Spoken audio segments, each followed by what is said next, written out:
former Prime Minister of Bangladesh has been sentenced to death. Bharat Bangladesh সম্পর্কের বিশেষজ্ঞ Abinash Paliwal Carnegie south Asia প্রোগ্রামের non resident scholar. তাঁর গবেষণার বিষয় দক্ষিণ এশিয়া ও ভারত মহাসাগরীয় অঞ্চলের ভারতীয় পররাষ্ট্রনীতি, নিরাপত্তা নীতি ও কৌশলগত বিষয়গুলি। Carnegie endowment for international piece সম্প্রতি তাদের ওয়েবসাইটে অবিনাশ পালিওয়ালের বাংলাদেশ আনফিনিশড রিভেলেশন শিরোনামে একটি দীর্ঘ প্রবন্ধ প্রকাশ করেছে। বাংলাদেশে 2024 সালের গণঅভ্যুত্থান, সংস্কার, ত্রয়োদশ জাতীয় সংসদ নির্বাচন এবং নির্বাচন পরবর্তী রাজনৈতিক পরিস্থিতি নিয়ে লেখা নিবন্ধের নয়াদিল্লির নয়া সম্পর্ক অংশ থেকে শুনুন। নয়াদিল্লির সঙ্গে সম্পর্ক উন্নত করার মাধ্যমে বিএনপি তাদের আগের অবস্থান থেকে সরে এসেছে। অন্তর্বর্তী সরকারের সময় ভারতের ক্ষমতাসীন ভারতীয় জনতা পার্টি বিজেপির সঙ্গে বিএনপির যোগাযোগ তাদের মধ্যে দলগত পর্যায়ে একটি বোঝাপড়া তৈরি করে। এই দলীয় বোঝাপড়া ফেব্রুয়ারি নির্বাচনের পর দুই দেশের মধ্যে দ্বিপক্ষীয় সম্পর্ক উন্নত করতে সাহায্য করে। এটি বিশেষভাবে গুরুত্বপূর্ণ। ব্যঙ্গাত্মকভাবে বলা যায়, বর্তমানে বিএনপি বিজেপি সম্পর্ক অনেকটা আওয়ামী লীগ ভারতীয় জাতীয় কংগ্রেস আইএনসি সম্পর্কের মতোই গড়ে উঠেছে, অর্থাৎ পারস্পরিক আস্থা ও ঘনিষ্ঠতার ভিত্তিতে সম্পর্ক এগোচ্ছে।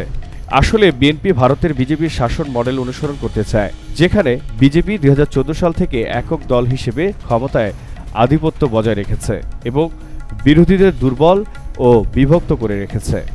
এ কারণেই ভারতের পশ্চিমবঙ্গের বিজেপি নেতা দীনেশ ত্রিবেদীকে ঢাকায় ভারতের হাইকমিশনার হিসেবে নিয়োগ দেওয়া হয়েছে।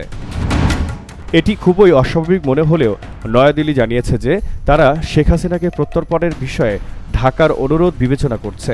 বিএনপি ও বিজেপি উভয়ই দুই দেশের মধ্যে রাজনৈতিক ভুল বোঝাবুঝির সুযোগ কমাতে চায়। তারা যৌথভাবে নিশ্চিত করতে চায় জামায়াত ইসলামী বাংলাদেশের মূলধারার রাজনীতির অংশ হলেও নিয়ন্ত্রিত একটি শক্তি হিসেবে থাকুক।